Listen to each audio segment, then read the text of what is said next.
Hi అండి. నువ్వెళ్తానంటే నేనొద్దంటానా? 20వ భాగం వినండి. మళ్ళీ ఇదో మెలిక. మీ అంకులు ముందే అన్నారు. ముందు సాఫ్ట్‌గా మాట్లాడుతుంది. ఆ తర్వాత ఏదో మెలిక పెడుతుంది అని. అదే నిజం చేశావు. నిన్నర్థం చేసుకోవడం కష్టం స్వప్న. నువ్వు నిన్న ఫోన్ చేసి మాట్లాడిన దానికి మీ అంకుల్ తెగ సంబరపడిపోతున్నారు. మరి ఇప్పుడు ఇదంతా తెలిస్తే ఏమనుకుంటారో అంది లక్ష్మి. నా గురించి అంకుల్‌కి తెలిసినంత బాగా ఇంకెవ్వరికీ తెలీదు మరి ఆంటీ. ఒక పని చేయండి. అంకుల్‌కి చెప్పండి. మధు డెలివరీ అయ్యే వరకు మీ ఇంట్లోనే ఉంటుంది. తను జాబు లీవ్ పెట్టేస్తుంది. ఇక పుట్టబోయే బిడ్డ గురించి అంటారా? దాని గురించి తర్వాత ఆలోచిద్దాం. నేను చెప్పానని చెప్పండి అంకుల్‌కి. అప్పుడు కాదని అనలేరు అంది స్వప్న. ఇదంతా జరుగుతుంటే కిరణ్ మధు వంక చూస్తున్నాడు. మధు వాళ్ళిద్దరినీ మార్చి మార్చి చూస్తోంది. స్వప్న అంటూ ఏదో చెప్పబోయింది మధు. నువ్వుండు మధు. ఈ టైంలో నీకు రెస్ట్ అవసరం. ఆంటీ ఖాళీగానే ఉంటారు ఇంట్లో. అంకుల్ కూడా రిటైర్ అయిపోయారు. ఇద్దరే ఉంటారు. వాళ్ళకి టైం పాస్ ఏమవుతుంది? నిన్ను చూసుకుంటారులే. ఏం పర్లేదు. ఒక రకంగా చెప్పాలంటే చూసుకోవాల్సిన బాధ్యత కూడా వాళ్ళదే. మీ ఇద్దరికీ ఇంకా డైవర్స్ అవ్వలేదు కదా! అలా డైవర్స్ అవ్వాలి అంటే వాళ్ళు ఈ బాధ్యత తీసుకోవాల్సిందే అంది. అమ్మాయి, నువ్వు కాలికేస్తే వేలికి, వేలికేస్తే కాలికి వేసి నా నోరైతే మోయించగలవు కానీ అంకుల్ని ఒప్పించలేవు. అయినా ఒకళ్ళకొకళ్ళు తెలియము. ఈ అమ్మాయిని తీసుకువెళ్ళి నేను ఎలా చూడగలను? ఒక పని చేయకూడదు. నువ్వు ఇక్కడే ఉండు. ఈ అమ్మాయికి డెలివరీ అయ్యే వరకు. ఈలోపు మీ ఇద్దరికీ ఒక అండర్‌స్టాండింగ్ వస్తుంది అంది లక్ష్మి స్వప్ననే చూస్తూ. అంటే ఆంటీ, మా ఇద్దరి సహజీవనం మీరు సపోర్ట్ చేస్తున్నారా? పెళ్ళవ్వకుండానే మమ్మల్ని కలిసి ఉండమంటున్నారు. అంతేగా? ఇప్పుడే చెప్తున్నాను. జరగకూడనిది జరిగి నేను ప్రెగ్నెంట్ అయితే మాత్రం బాధ్యతంతా మీదే. ఇప్పుడు మధుతో మాట్లాడినట్టు నాతో మాట్లాడకూడదు. మధు సైలెంట్‌గా ఊరుకుంది. కానీ నేను ఊరుకోను. ఆ విషయం మీకు తెలుసు కదా! అంది. స్వప్న, నేనన్నది అది కాదమ్మా. మీరిద్దరూ ఒకరినొకరు అర్థం చేసుకుంటారని ఒకే ఇంట్లో ఉంటే. దానికి నువ్వు ఎక్కడెక్కడికో వెళ్ళిపోయావు అంది లక్ష్మి. వీళ్ళిద్దరూ పెళ్ళయిన తర్వాతే ఒకరినొకరు అర్థం చేసుకొని విడిపోతున్నారు. అది రిపీట్ అయిందనుకోండి, ఇక నాకు లైఫ్‌లో పెళ్లి కాదు. ఇలా ఉండిపోవాల్సిందే. పెళ్లి కాకుండానే వీళ్ళిద్దరి మధ్యలో నేనుంటున్నాను అంటే ఎవరు ఏమి అనుకోరా? మీకు అభ్యంతరం లేదా? పెళ్ళయ్యి బిడ్డ తల్లి పెళ్లికి అభ్యంతరం చెప్పే మీరు దీన్ని అంగీకరిస్తున్నారా? అంది. జరిగేదంతా ఆశ్చర్యంగా చూస్తున్నాడు కిరణ్. అసలేం జరుగుతోంది? ఇదంతా ఏదో కలలా అనిపిస్తోంది. ఇప్పుడు మళ్ళీ మధు మా ఇంటికి వెళ్ళుండమా? ఇదెక్కడ ట్విస్ట్ రా బాబు! మధు వంక చూస్తున్నాడు. కొంపతీసి ఒప్పుకోదు కదా! అని. మళ్ళీ స్వప్న కల్పించుకుంటూ, ఒక పని చేయండి. ముందు మీరు అంకుల్‌తో మాట్లాడండి. ఏదీ ఒక నిర్ణయం తీసుకున్న తర్వాతే, అప్పుడు వీటి గురించి ఆలోచించొచ్చు అంది. మధు కూడా ఆలోచనలో పడింది. ఎలాగో విడిపోతున్నాను. వీళ్ళనొక ఆట ఆడుకోవాలి అనుకుంది. నాకిప్పుడు ఆఫీస్‌లో లీవ్ దొరకదు అంది మధు. అదిగో చూడు, తనకి ఆఫీస్‌లో లీవ్ దొరకదట. ఎందుకంత ఇబ్బంది పెడుతున్నావు స్వప్న? అసలే కడుపుతో ఉన్న పిల్ల. ఈ సమయంలో ప్రయాణాలవి అంత మంచివి కావు అంది లక్ష్మి. స్వప్న, అందుకే నేనొక ఐడియా ఆలోచించాను. నేను మా బాస్‌తో పడలేకపోతున్నాను. అందుకే జాబ్‌కి రిజైన్ చేసేద్దాం అనుకుంటున్నాను అంది మధు కూల్‌గా. ఎక్సలెంట్ మధు. మంచి ఐడియా. ఈ టైంలో నువ్వు జాబ్ చేయడం కూడా అంత మంచిది కాదు. నేను చెప్పినట్టు విని హాయిగా రెస్ట్ తీసుకో చెప్తాను అంది ఉత్సాహంగా స్వప్న. అదేంటి? జాబ్ మానేస్తే రేపు పుట్టబోయే బిడ్డని ఎలా పెంచుతావు? తర్వాత అప్పటికప్పుడు జాబ్ కావాలంటే దొరుకుతుందా ఏంటి? స్వప్నకి ఇలాంటి వాటిల్లో అంత అనుభవం లేదు. తన మాట పట్టుకుని జాబ్ వదిలేయకు అంది లక్ష్మి. మీరే అన్నారుగా మావయ్య గారిని అడిగి ఎంతో కొంత ఇప్పిస్తానని. ఇప్పించేదేదో ఎక్కువగా ఇప్పించండి. ఇక నాకు జాబ్ చేయాల్సిన అవసరం ఏముంది? ఏం స్వప్న, కరెక్ట్‌గానే చెప్పానా? రోజు ప్రొద్దుటే వెళ్ళడం, సాయంకాలం వరకు అక్కడ కష్టపడి రావడం, ఇవన్నీ నాకు బోర్ కొట్టేశాయి అంది. ఆశ్చర్యంగా చూస్తోంది లక్ష్మి. నవ్వుతూ చూస్తోంది స్వప్న.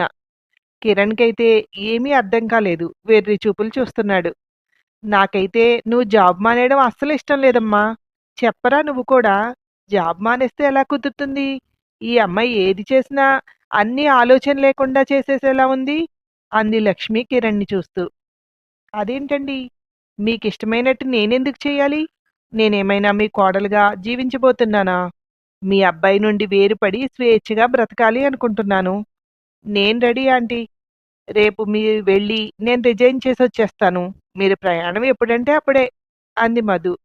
అదేంటి మధు? ఉన్న పళంగా జాబ్ మానేస్తే ఎలాగా? ఇంటికి ఇద్దరం కలిసే పే చేస్తున్నాం.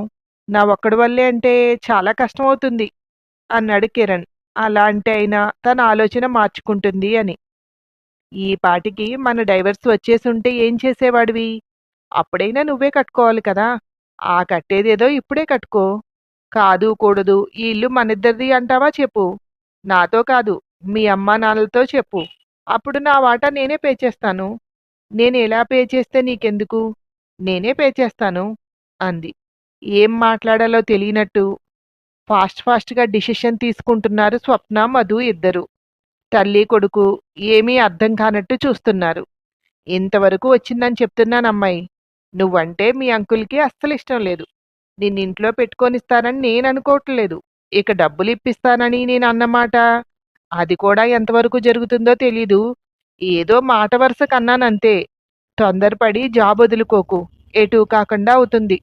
తర్వాత మీరే ఇస్తానన్నారు అంటే కుదరదమ్మాయి. ఇప్పుడే చెప్తున్నాను అంది లక్ష్మి. మీరు చెప్తుంటే ఆలోచించాలనిపిస్తోందాంటీ. ఒక పని చేద్దాం స్వప్న. కిరణ్‌కి, నీకు పెళ్లి జరగాలంటే నేను డెలివరీ అయ్యి 3 నెలలు వచ్చే వరకు వాళ్ళింట్లోనే ఉంటాను. ఈ ఇంటి ఇన్‌స్టాల్‌మెంట్‌లంటారా? నేనేదో రకంగా కడతాను. ఇంట్లో నాకు వాటా ఉంటుంది. సగం నా పేరు మీద రాయాలి. లేదంటే మార్కెట్ రేట్ ఎంతుందో చూసి నా డబ్బులు నాకిచ్చేయండి. మీరిద్దరూ వీటన్నిటికీ ఓకే అంటే నాకు ఓకే. నేను మీ పెళ్ళికి అడ్డుపెట్టను అంది స్వప్నని చూస్తూ మధు. కరెక్ట్ వేలో ఆలోచిస్తున్నావు మధు. ఇప్పుడు దారిలో పడ్డావు నువ్వు. ఇదే మాట మీద ఉండి చెప్తాను. నేను అంకుల్‌తో మాట్లాడతాను. నీ నిర్ణయాలన్నీ నాకు నచ్చాయి. ఇవన్నీ వీళ్ళు చేస్తారంటే కిరణ్‌ని నేను పెళ్లి చేసుకోవడానికి నాకెలాంటి అభ్యంతరాలు లేవు. కిరణ్ కూడా అభ్యంతరం ఉండదని అనుకుంటున్నాను. అంకుల్‌కి, ఆంటీకి ఎలాగూ ఇష్టమే నేనంటే. కదా ఆంటీ? అంది. మధు, తొందరపడుతున్నావు. ఇంకొకసారి ఆలోచించు. ఎప్పుడూ లేనిది నీకేమైంది? ఎందుకంత ఫాస్ట్‌గా డిసిషన్స్ తీసేసుకుంటున్నావు? అన్నాడు కిరణ్. మన పరిచయమైన కొద్ది రోజులకే నువ్వు నన్ను పిలిచి పెళ్లి చేసుకుందాము అన్నావు. నేను మా వాళ్ళు ఇప్పుడే అక్క పెళ్లి చేసున్నారు. ఇప్పుడైతే మా వాళ్ళు పెళ్లి చేయలేరు అన్నాను. నువ్వేమన్నావో నీకు గుర్తుందా? అంది కిరణ్‌ని చూస్తూ. ఏం మాట్లాడకుండా మధు వంకే చూస్తున్నాడు. నీకు గుర్తుండదులే. నేనే చెప్తాను. మా వాళ్ళు నాకు సంబంధాలు చూస్తున్నారు. మన ఇంట్లో చెప్పి వాళ్ళని ఒప్పించి పెళ్లి చేసుకోవాలంటే మా ఇంట్లో అస్సలు ఒప్పుకోరు. అందుకే మనిద్దరం ముందు పెళ్లి చేసుకుందాం. తర్వాత ఇంట్లో చెప్దాము అన్నావు అంది. అవునా? అయితే అప్పటినుండి సంబంధాలు చూస్తున్నారా ఆంటీ కిరణ్‌కి? నువ్వు కంటిన్యూ చెయ్యి మధు అంది మధునే చూస్తూ స్వప్న. అప్పట్లో నేను ఫాస్ట్‌గానే డిసిషన్ తీసుకున్నానే. నువ్వు చెప్పిన విధానం, నువ్వు కన్విన్స్ చేయడం ఇవన్నీ నాకు నచ్చాయి. పెళ్ళైన కొన్ని నెలల తర్వాత నువ్వు నా మీద చూపిస్తున్న నిర్లక్ష్యానికి, నన్నంటే అసహ్యించుకుంటున్నావు అనే ఫీలింగ్‌ని భరించలేక, నా కడుపులో నీ ప్రతిరూపం ఉందని తెలిసినా నీతో డైవర్స్‌కి ఇష్టపడ్డాను. ఇప్పుడు నా బిడ్డ ఎక్కడుండాలో అక్కడే పుడతాడు. ఆ ఇంట్లో మీ అందరితో కలిసి పెరగలేకపోయినా, అక్కడ పుట్టి వారి చేతుల మీదుగా ఆశీస్సులు తీసుకుని మేం బయటికి వెళ్ళిపోతాం అంది. ఆంటీ, మీరు అంకుల్‌కి ఫోన్ చేయండి చెప్తాను. అయ్యో! మర్చిపోయాను. మీరింకా టిఫిన్ తినలేదు కదా! రండి, ముందు టిఫిన్ తిందురు గాని అంది స్వప్న. ఎందుకమ్మా ఇంకా టిఫిను? మీ ఇద్దరూ ఇంత కడుపు నిండా పెట్టాక అంది లక్ష్మి. అయ్యో ఆంటీ! ఇది శాంపిల్ మాత్రమే. జరిగేటప్పుడు ఇంకా ఎక్కువ బాధిస్తుంది. కానీ మీరు అనుకున్నవి అనుకున్నట్టు జరగాలంటే ఇవన్నీ చెయ్యాల్సిందే, తప్పదు అంది స్వప్న. నాతో మాట్లాడినంత ఈజీ కాదు మీ అంకుల్‌తో మాట్లాడడం. అసలు మేమెందుకు ఈ అమ్మాయిని చూడాలి చెప్పు? వీడు ప్రేమించింది మాకు తెలీదు. పెళ్లి చేసుకున్నది తెలీదు. ఇది మా బాధ్యత కాదు అంది లక్ష్మి. సరే అయితే. వాళ్ళిద్దరూ కొంచెం గొడవలు తగ్గి ఒకరినొకరు అర్థం చేసుకోవడానికి ప్రయత్నిస్తున్నారు. ఇలా వదిలేద్దామంటే మీ ఇష్టం ఆంటీ అంది. వెంటనే ఫోన్ చేసింది లక్ష్మి. స్వప్న మాట్లాడుతుందట. అంటూ స్వప్నకిచ్చేసింది. నన్నైతే తిడతారు. నీతో అయితే మాట్లాడతారు. అందుకని నువ్వే మాట్లాడు అంది. వాళ్ళేమనుకుంటున్నారో మొత్తం వివరించింది స్వప్న. కావాలంటే డబ్బిస్తాను. అక్కడే ఎక్కడో పురుడు పోసుకోమను. ఆ ఖర్చులన్నీ నేను భరిస్తాలే. అంతేగాని తీసుకొచ్చి దాన్ని నా నెత్తి మీద పెట్టొద్దు అన్నాడు శ్రీనివాస్. తను చెప్పినట్టుగా చేస్తేనే డైవర్స్ ఇస్తానంటోంది. లేదంటే తను కిరణ్ తోటి కలిసి ఉంటుందట. తర్వాత మీ ఇష్టం అంకుల్ అంది స్వప్న. వాడికిష్టం లేకపోయినా కలిసుంటుందా? వాడేదైనా చేసి చంపేస్తే? అన్నాడు. అందుకే తను ఒక అగ్రిమెంట్ రాయించుకుంటుంది. తనకి, తన కడుపులో ఉన్న బిడ్డకి ఏ మాత్రం అపకారం జరిగినా అది కిరణ్‌దే బాధ్యత. ఒకవేళ పొరపాటున తనకేదైనా జరిగినా కిరణ్ జైల్లో ఉండాల్సిందే అంది. ఇవన్నీ జరిగాక నువ్వు పెళ్లి చేసుకోనంటే కిరణ్‌ని? అన్నాడు శ్రీనివాస్ మెలికపెట్టాను అనుకుంటూ. అందుకే మీరు కూడా ఒక అగ్రిమెంట్ రాయించుకోండి నాతో.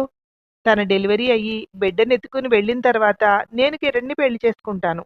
అప్పటి వరకు మీరు తనని జాగ్రత్తగా చూస్తేనే అంది. ఆ తర్వాత ఏమైందో మరో భాగంలో వినండి. Thank you.